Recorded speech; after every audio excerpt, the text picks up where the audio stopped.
Justement, Djambo Ngom, pour parler de cet événement, le colloque, mais également de l'université numérique. Nous accueillons sur ce plateau le docteur Lom Mohamed, qui est le chef de la division communication administrative et pédagogique de l'école doctorale pluridisciplinaire de l'université. Vous êtes aussi le président de la commission communication du colloque Africa Digital et du 2023. Bonjour docteur. Bonjour Binta. Merci d'avoir accepté notre invitation. Merci de m'avoir invité.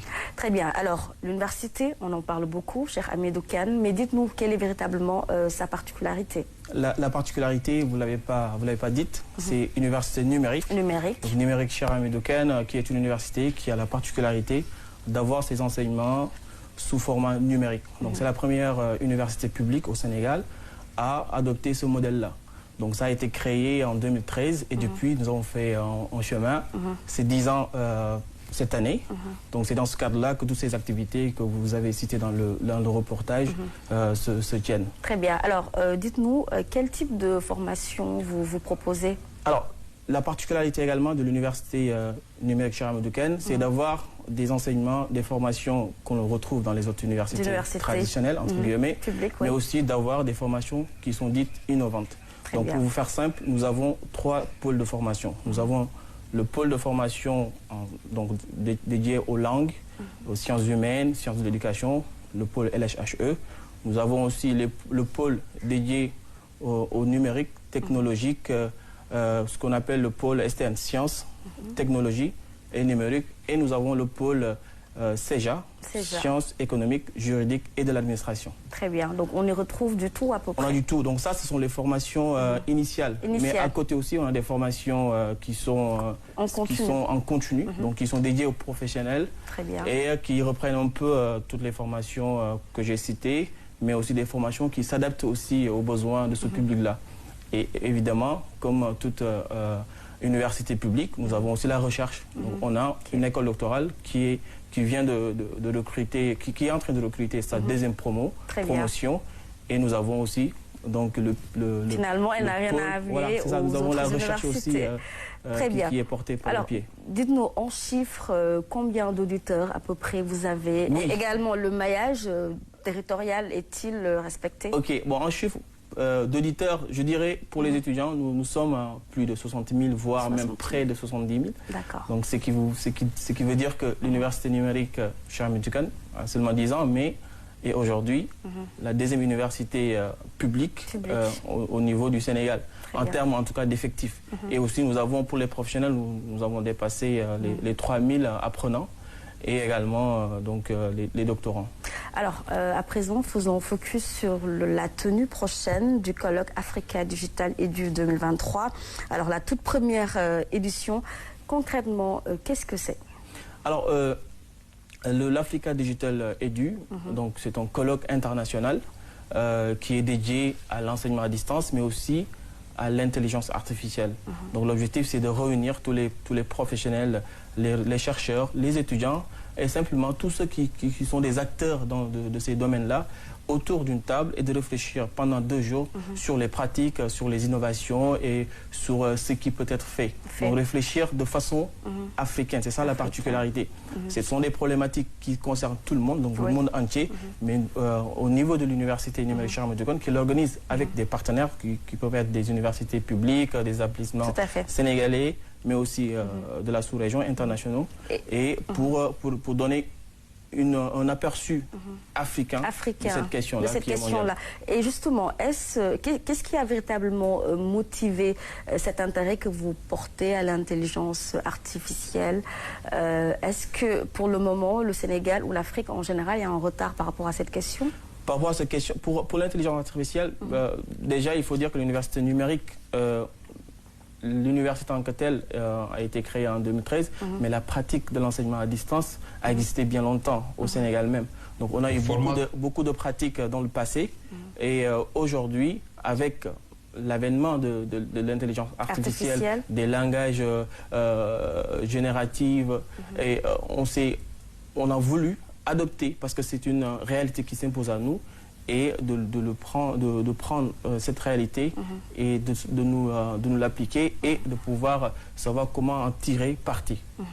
Et très bien. Maintenant, par rapport à l'enseignement en ligne dans nos pays africains, c'est quand même assez problématique.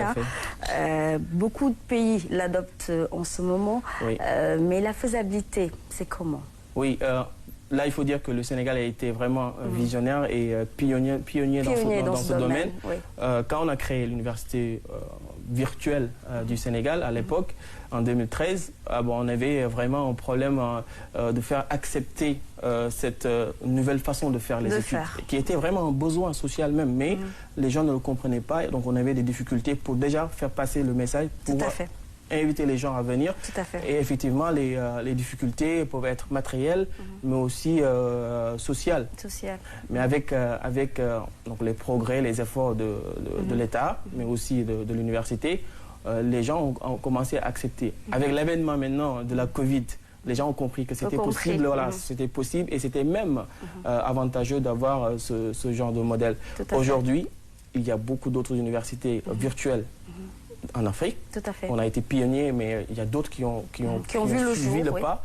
Et même, il y en a, je pense au Mali, je pense au Niger, qui sont déjà venus au Sénégal pour apprendre de nos pratiques. Et c'est effectivement même l'objet aussi de ce colloque, c'est de faire des échanges de pratiques, de partager aussi l'expérience, mais aussi de nous améliorer et de nous parfaire. Et des solutions sont attendues pour cette frange quand même de la population qui peine un peu à adhérer à cela? Peine un peu, on peut nuancer, parce qu'aujourd'hui, 60 000, voire 70 000 étudiants, et ce sont des étudiants qui font le choix de venir... Qui font le choix, qui font le choix de venir, parce qu'il y a une application Campus N où l'étudiant fait son choix. Et je vous dis que l'université numérique Cheikh Ahmadou Kane, beaucoup font le choix. Donc aujourd'hui, le modèle est de plus en plus accepté. Oui, il y a encore des efforts à faire. Oui, il y a encore des choses à améliorer. Et les colloques de ce genre-là nous permettent de mieux nous adapter, de mieux affûter l'offre que nous proposons. Bien.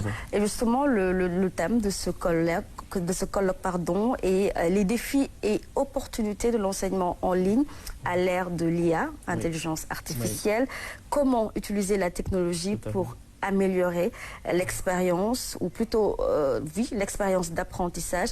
Alors, un thème qui force le questionnement sur la faisabilité, nous en avons parlé tout à l'heure, mais qui pousse surtout à réfléchir sur les défis pour l'Afrique. Oui, c'est tout à fait le thème de cette édition, de cette première édition. Il y a des défis, c'est sûr, l'enseignement en ligne, l'intelligence artificielle, ce sont des domaines qui évoluent rapidement. Tout à fait. Donc ce sont des défis auxquels il ne faut pas attendre que ça nous tombe dessus. Nous l'avons vu avec ChatGPT et d'autres langages, d'autres programmations qui permettent de changer un peu les méthodes d'enseignement. Donc, est-ce qu'on reste là à regarder, ou est-ce qu'on anticipe, est-ce qu'on s'adapte? Il faudrait qu'on soit acteur. Voilà, il faut être acteur, et un acteur permanent, de façon permanente, et pour pouvoir s'adapter et pouvoir aussi préparer nos jeunes, préparer nos étudiants à cette réalité qui ne va pas s'arrêter, qui va continuer. Qui a son début. Alors, dites-nous, quelles sont les activités qui se tiendront lors de ce colloque? Alors, ce colloque se tient sur 2 jours. On aura des activités traditionnelles, comme tous les colloques, des activités de plénière. On aura des conférences inaugurales, une grande conférence inaugurale animée par des experts internationaux qui sont de renom, également des conférences invitées, mais aussi des panels où on aura des experts, des chercheurs de domaines de casquettes différentes qui vont venir débattre des thématiques différentes. Ensuite, on aura aussi des présentations de communication et des posters. On aura plus de 40 contributions scientifiques, pour vous dire un peu le nombre. C'est quand même énorme. C'est beaucoup. Le monde scientifique est attendu à Dakar. On aura vraiment beaucoup d'acteurs. On en vient à une question assez importante. Vous qui avez maintenant 10 ans d'existence, dites-nous un peu quel a été l'apport de l'enseignement en ligne dans l'espace universitaire du point de vue décongestionnement de nos universités, etc.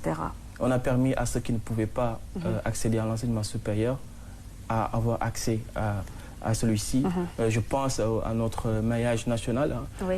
On est la deuxième université en termes effectifs, mais on est quand même la première université en termes de présence sur le territoire national. On est sur plusieurs régions et même voire plusieurs départements où on a nos espaces numériques ouverts qui sont quand même une innovation sénégalo-sénégalaise. Ça a été pensé par les Sénégalais, fait par les Sénégalais pour des étudiants sénégalais. Et les ENO, ce n'est pas seulement un espace d'apprentissage, mais c'est un espace aussi de socialisation. Cela n'appartient pas seulement aux étudiants, mais ça appartient aux communautés dans lesquelles il est implanté. Très bien. Donc, rien que pour cela, je peux dire qu'on a eu un apport positif sur les populations. Tout à fait. Et puis, toutes les formations, on a gradué plusieurs cycles de licence, mais aussi de master. Aujourd'hui, nos doctorants sont en deuxième année. Donc, bientôt, on va célébrer nos premiers docteurs. Très bien, la première promotion. La première promotion. Très bien, et avec des formations quand même assez innovantes. Assez innovantes. Oui. Alors, peut-être un dernier mot? Un dernier mot, j'invite tous les étudiants, tous les acteurs de ces domaines-là et le monde universitaire, tous ceux qui sont intéressés à ce genre de thématique, à venir nous rejoindre ce vendredi 12 et ce samedi 13 au niveau de Diamniadio à l'IRSF. Et voilà, je tenais à remercier aussi vous-même et toute la presse. Et j'invite aussi vos confrères et vos consoeurs à venir couvrir l'événement parce qu'il y a un point de presse qui est prévu le premier jour, mais aussi pour l'ensemble des travaux.